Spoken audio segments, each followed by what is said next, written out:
Welcome back to the sweatshop. In today's video, we're going to be working on this 2013 Hyundai Santa Fe Sport. What we're doing in today's video is we are replacing the outer tie rod. Now, this is a really easy job in comparison to most other joints on a vehicle, but you don't want to be stingy with regards to the part. Make sure you get yourself a quality item, because after you do your joint, it is recommended highly that you get yourself an alignment. The reason being is because it is almost impossible to match it up exactly. Of course, I will be showing you how to get it as close as possible so you can drive the thing to your local alignment center and have it aligned. That being said, if you are going to attempt this job in the driveway, make sure you employ the use of jack stands when you jack this thing up. Don't crawl underneath your car without jack stands. It is a stupid idea, and well, no one wants to end up as a pancake underneath their car. With all that blah blah blah out of the way, do me a big favor, hit that subscribe button as well as the notification bell so you never miss one of my new videos. Now, let's put this thing up in the air. We'll tear the tire off the vehicle, get yourself a gun and a 21 mil.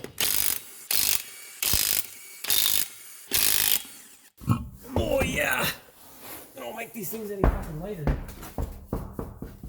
In case you're wondering how you can tell you have a bad tie rod end, well,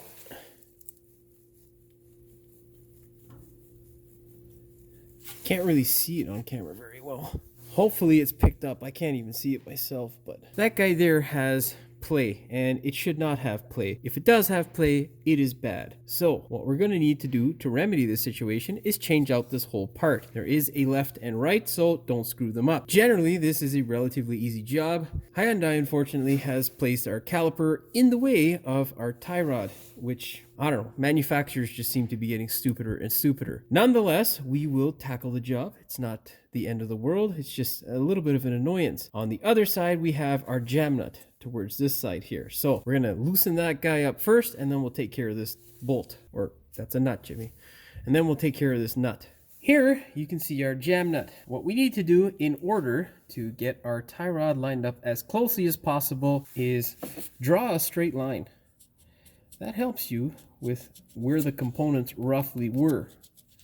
Of course, it would help also if my goddamn paint pen worked.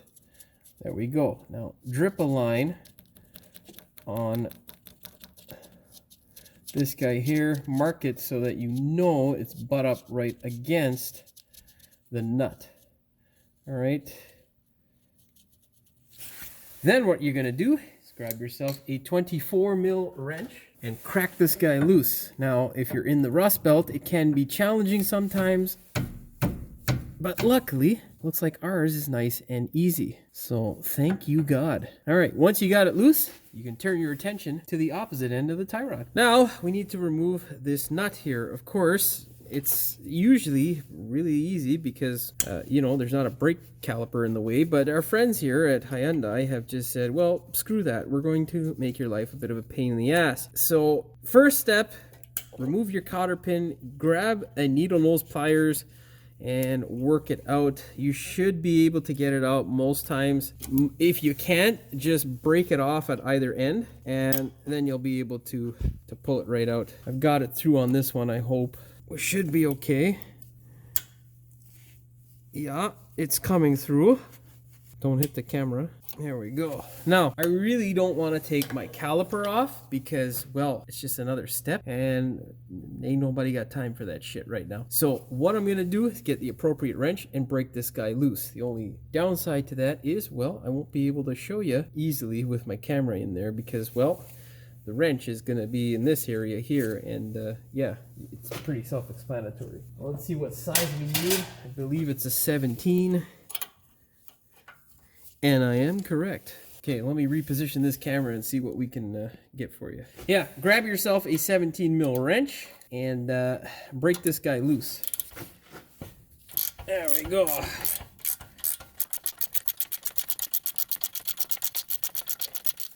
Now, I'm going to get myself an air hammer, and I am going to bash the hell out of this thing until we get it out. I'm not going to hit the spindle. We're just going to hit the top because this is a garbage joint, so I don't care to get it out properly.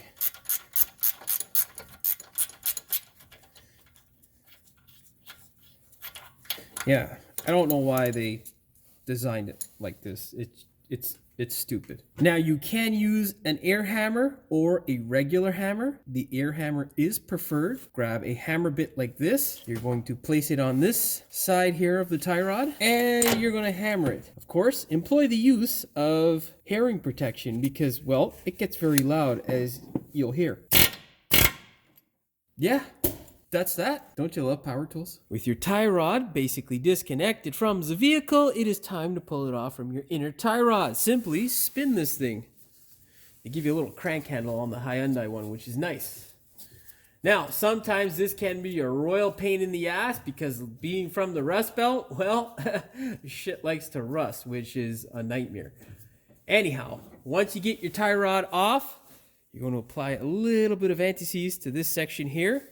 But before we do that, take this guy over to the bench and compare it to the new one so you know whether you have to do any adjustments. Now, grab your nice new tie rod. You're going to make sure it's as straight as possible. In terms of the joint here, you're going to line up your new joint like so, basically on the table. All right? Now, when it is on the table, what you're going to do is compare the center point of these two pieces. If they are relatively close, like a millimeter here or there isn't going to make a huge difference in the short term, but if they are far away from each other, you will need to adjust your inner tie rod in relation to the tie rod. That way, when you drive it to the alignment shop, it doesn't wear away your tires relatively quickly. You'd be surprised how much a little bit of toe in or out can really do some serious damage. Now, that being said, get yours as close as possible, and then we will thread this guy back on, and I'll give you the torque specs and all that wonderful information, and we will finish this job up. Unfortunately for you guys at home, I don't think there's really any adjustment that's needed on my end, so I'm not going to be really showing you much there. Hopefully, your part is as close as mine, and you don't have to do any funky adjustments. Go ahead, grab your brand new tie rod and thread it in. Always thread these guys in by hand. Don't ever use a tool. There is a tool that you can use with an impact wrench to get these guys released. Now, when you get really close, what you're going to do is spin it.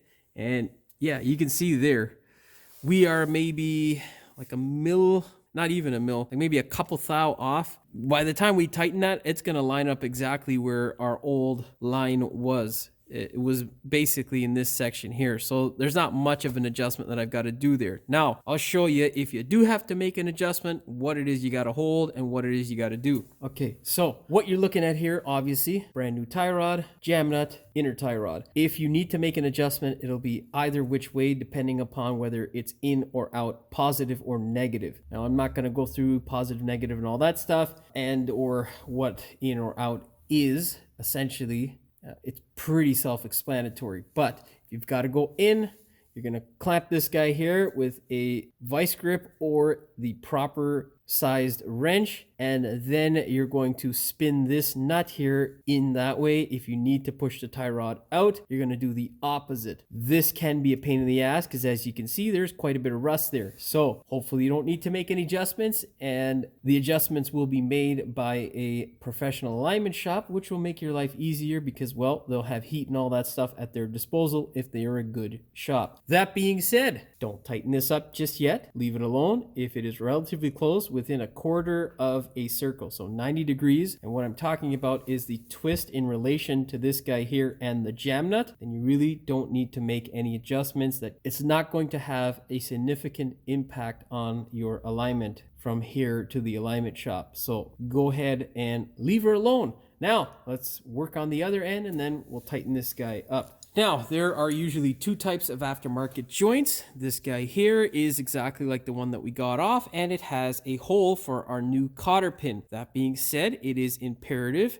that you put this guy in a way that is easily accessible for yourself. If it's not, go ahead, take a pick and just twist this guy. But if you put that end of the joint in and you try to twist it or try to get that cotter pin in, it can be a real pain in the ass sometimes, so make it comfortable for yourself.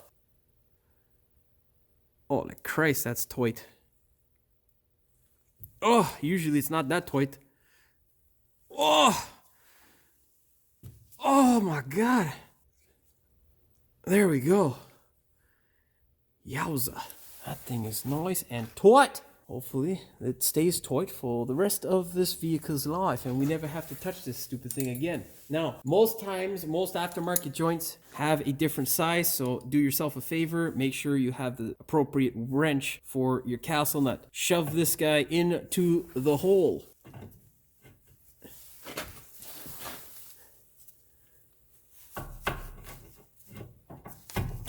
Line that guy up and thread your castle nut in. It is very important that when you put this guy in the hole, make sure your rubber boot is not going to get snagged on anything or it's not sitting in an awkward position when you do put it in, because I have seen these things get ripped. Yeah, essentially don't damage the rubber boot. Now, get your ratchet and thread this guy up.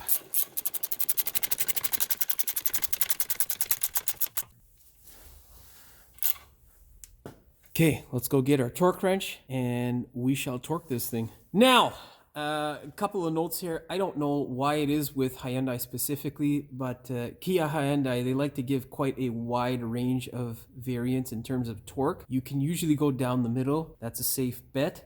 Because, well, depending on the quality of their stuff, sometimes the lower end will be much more beneficial for you. Unfortunately, they're not the best of quality with certain things.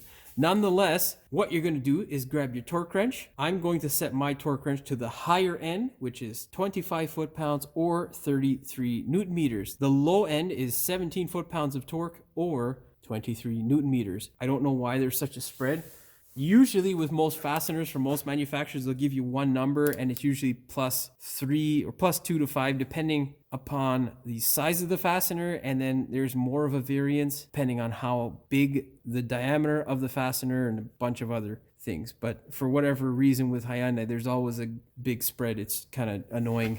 Anyhow, fit your torque wrench in there. It is a tight fit, and if you don't have, a shallow socket, you're kind of screwed. So make sure you have a shallow socket. Second thing is, when torquing in this situation, make sure your torque wrench does not come into contact with anything. And now begin torquing. Now, I always like to double check it. As you can see there, we are at 25.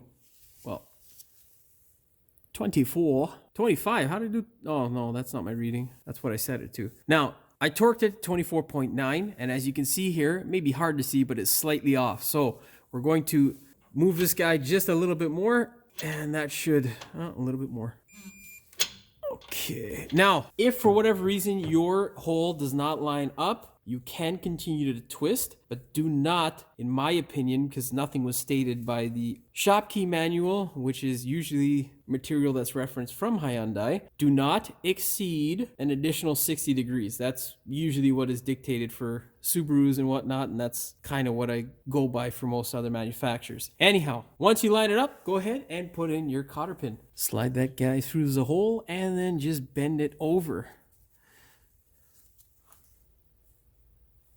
You want to bend it all the way over on this thing because, well, the next time you service your brakes, that guy's gonna want to dig a hole in your hand, which sucks. Now, if you did remove the caliper, I don't know what the torque spec is, but you can check out my video where I actually do the brakes on this thing, and that's where you'll find the torque spec for that, unless I feel like going through shop key and finding it for you. Let's move over to the jam nut. Now you can see here our joint is relatively level, and we're going to want to leave it like that after we tighten up our jam nut. I did not find a specification for this thing. You really don't need one, to be honest. Tighten her up, make sure she's not loose, and don't strip the goddamn thing either.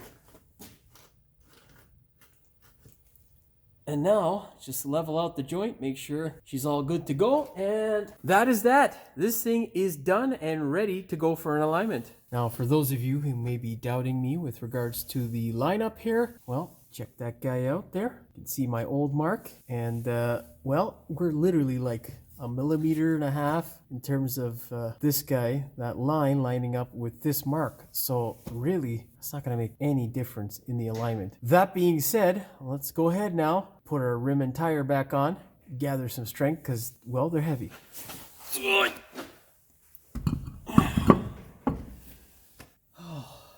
Well, I should have lowered the carb, but I have it up a bit higher because, well, I'd like to get a better angle for my camera. That was stupid because, well, this is a heavy rim and tire. Thread these guys on by hand. Do not use an impact gun to initially thread them up, because if you cross thread them, you won't be happy. Once you get it into place, push the wheel into the hub if it is hub centric and fire. That's a thumbs up for me. Again, Hyundai has this weird spread. You can do what you like. I'll give you the numbers. On the low end, you can set your torque wrench to 65 foot-pounds or 88 newton meters. Personally, I'm going to go with the high end, which is 80 foot-pounds or 108 newton meters. I don't know why they do that. It's rather annoying. It's something that I can't stand, but hey, whatever. There you go. We are now good to go to the alignment shop. Now go ahead, take this thing to your local alignment shop. Make sure it is all nice and straight and aligned properly, and you are good to go. That being said, hopefully you found the video entertaining as well as informative. If you did, please like, share, and subscribe. Don't forget to hit the notification bell so you never miss one of my new videos. And as always, thanks for watching. We will see you in the next one. What we're doing in today... Oh, fuck you. There we go. That being said, if you are going to do this in the driveway, make sure you That being said, if you are going to do this in the driveway, make sure you employ the use of jack stands because, well, fucking compressor. Okay, let this fucking compressor shut off so we can go ahead and commence. There we go. Well, you can't even hear the noise on camera, damn it. I will have to show you what the problem is. Holy shit. Too old to fucking do the spin-a-rooney, man. Get fucking busy. God damn. And now just wind it off. Fucking compressor piece of garbage. Garbage, I tell you. And it comes off right when I hit fucking... It always comes on right when I hit record.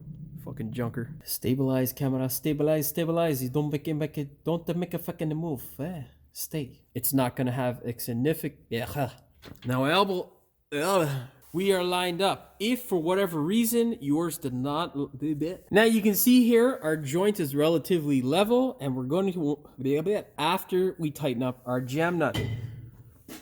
You level up there. Oh man, fuck.